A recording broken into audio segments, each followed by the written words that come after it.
The thing with utopia in general is that there's always the negatives to almost all of the ones that I've heard of. Even it's mainly the religious utopia that people are drawn into this idea of living in some wonderful community and being self-sufficient and not really relying on any outside help, to be completely disconnected from the rest of the world, even so much as to lose contact with family members and friends and acquaintances that you might have had before the whole idea of joining some utopian society even crossed your mind. And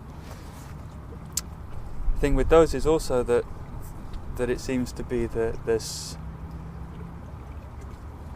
nobody, or none of the followers especially, they tend not to understand, maybe when they first go there, that what they're doing is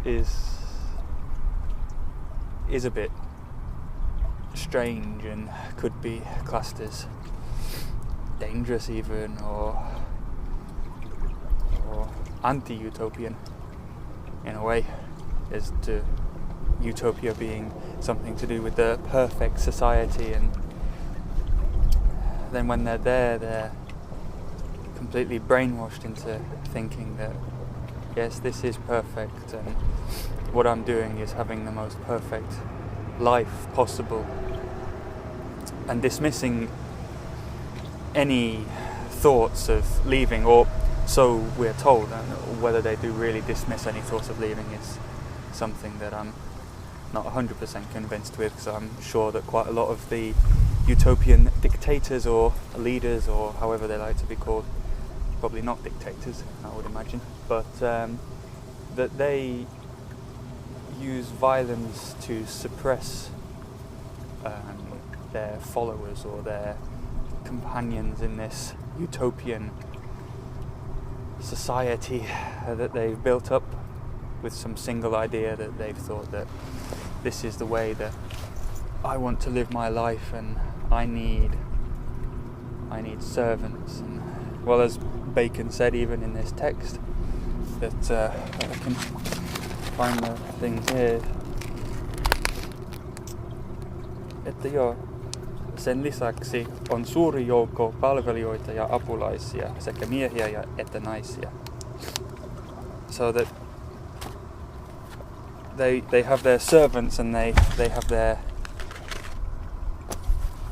group of people who form the basis of their utopian society. And one example of such that I can think of now is Jonestown, and I can't remember exactly when it was. It was, I believe, sometime in the 60s or the 70s, but the exact date escapes me now. And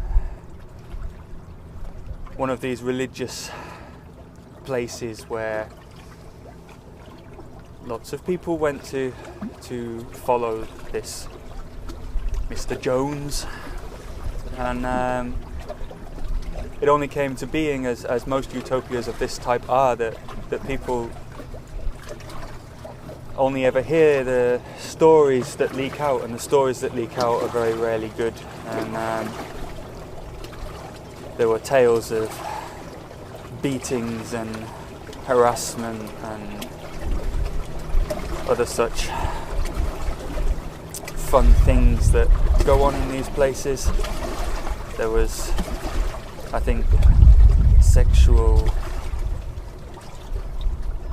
kind of violence is usually quite common, and it wasn't until these stories were leaking out by people who managed to escape, and escape with quite great risk to themselves and also to their families who didn't join this group. And quite often it's the families who are quite concerned about where their loved ones have gone, why they've gone and joined this cult utopian society.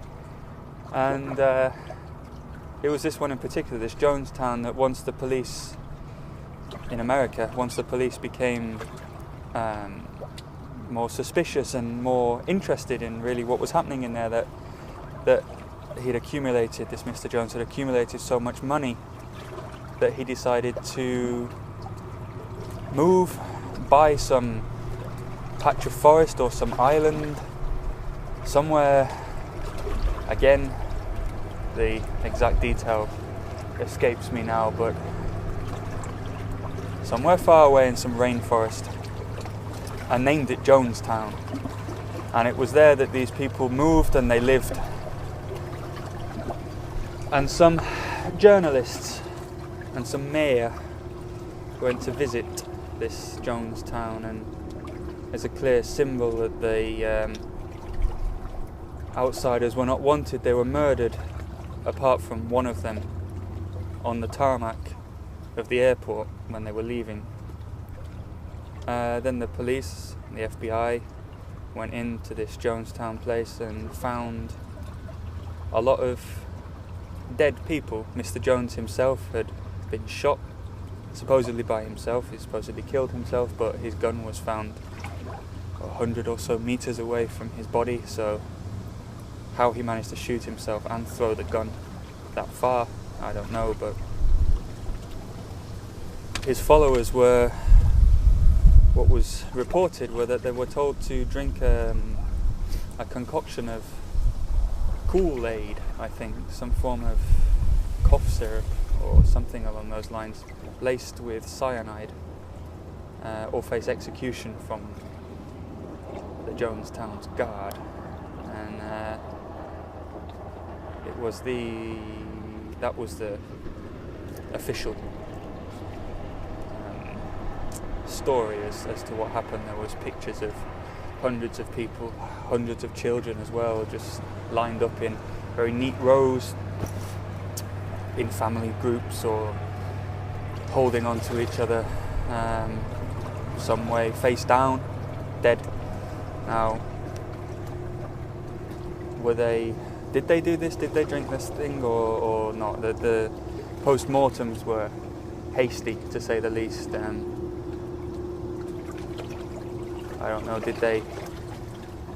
were they murdered? Did they complete mass suicide? One of the doctors that's talked about this whole case, who was there to study the bodies, said that he found needle marks on a few of them and gunshot wounds on a few more, but that their faces did not have the rigid contortion that is usually kind of shown with poisoning from cyanide. That wasn't there. But that's not to say that it wasn't cyanide. That's not to say that the Kool-Aid or whatever else it was might have lessened the symptoms or not.